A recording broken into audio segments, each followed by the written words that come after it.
Welcome. In this short tutorial, you'll learn how to generate a work breakdown structure from a statement of work document. Centered on the requirements keyword group, this will separate and highlight each term along with the individual sections. Let's get started.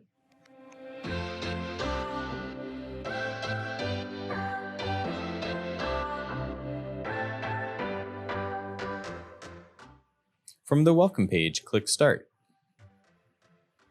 In the Task menu, click WBS, then click Next.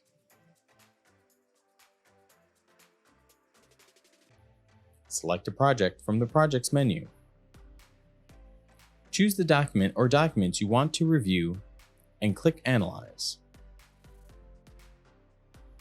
Microsoft Excel will open with the analysis results.